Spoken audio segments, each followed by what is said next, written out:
Hi and welcome to Mind 123. I'm Chantal Broderick and I'm here today at the beautiful Gwingana Retreat on the Gold Coast hinterland in Queensland, Australia.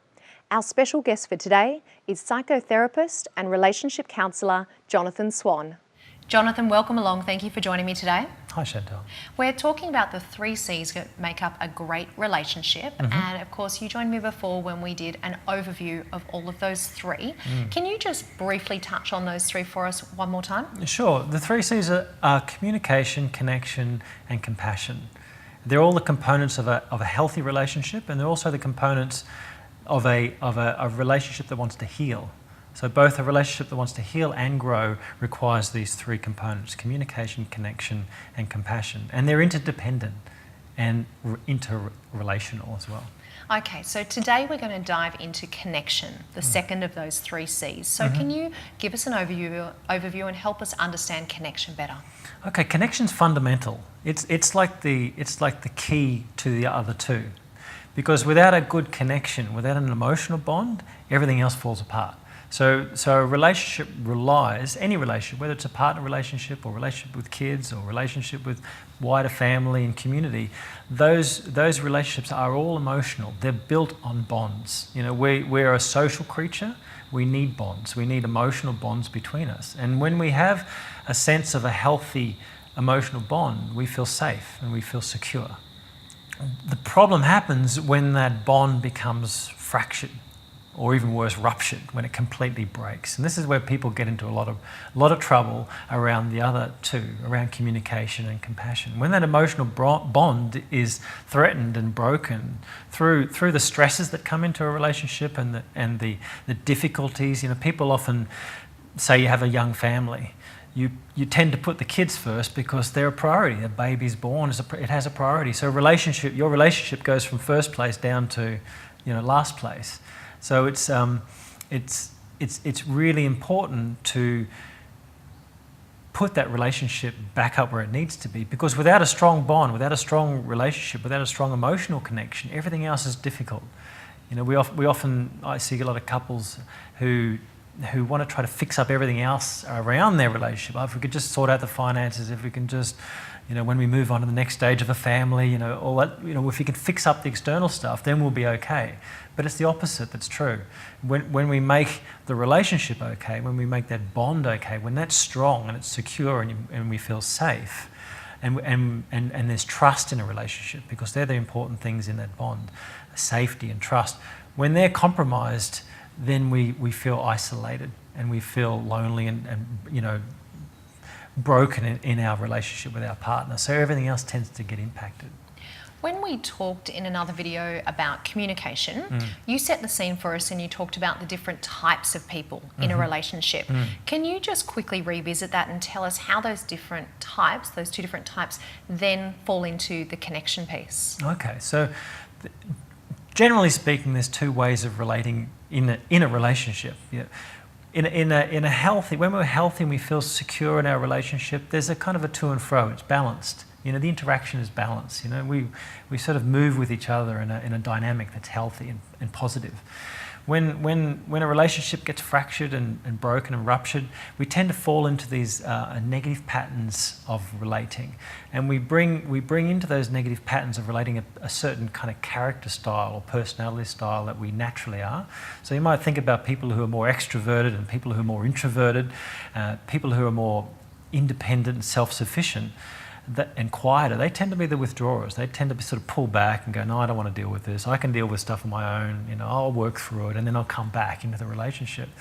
The other type of person tends to be much more, they need that contact. Without that contact, without that connection, without that communication, they get very anxious and they get dependent and clingy and naggy and criticise and attack. So when you've got that sort of cycle set up, where the person's feeling let's call them the pursuer.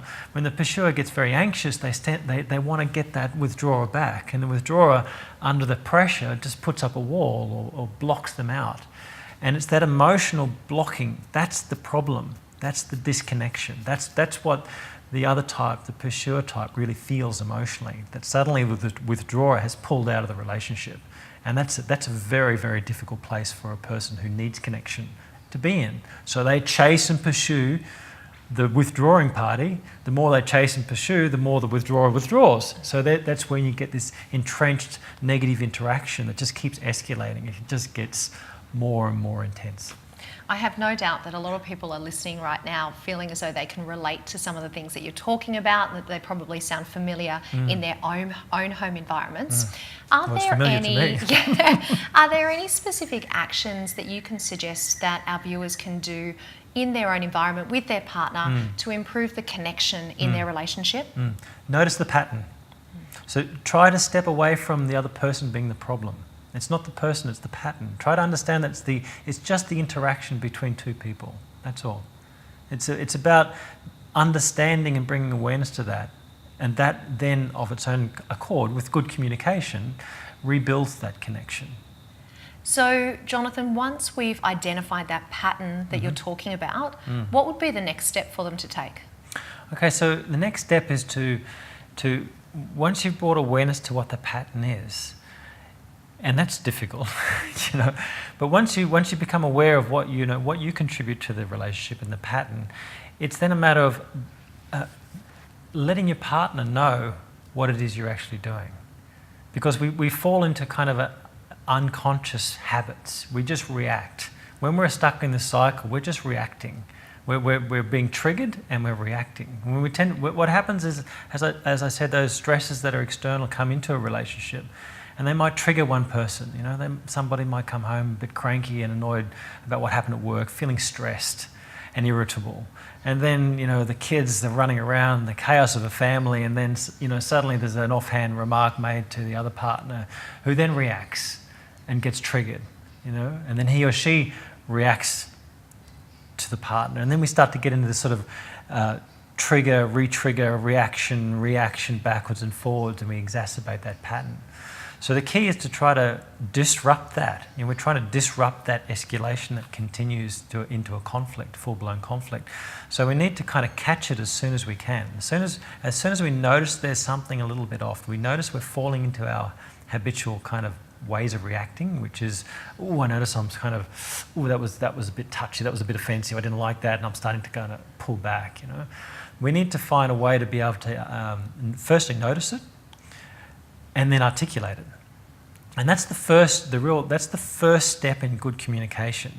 It's understanding the impact that's happening right in the moment, and then articulating it. So it's a bit like saying, if you're more the withdrawer type, and remember these types are, they can be withdrawer, they can be pursuer. But if you're the withdrawer type, it's really helpful to be able to say, honey, I notice I'm just pulling back a bit.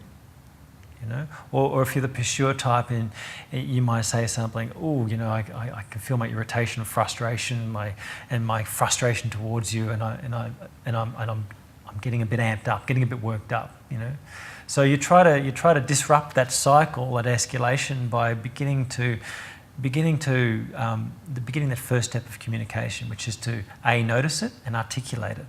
And then that takes us back into communication. It creates a space for communication, because you're no longer falling into unconscious habits of pull back and you notice, you take a step to articulate it, and then you've got more opportunity, because you both kind of step back a bit and you bring more of that sort of, the prefrontal cortex awareness into what's happening, and you begin to talk about it.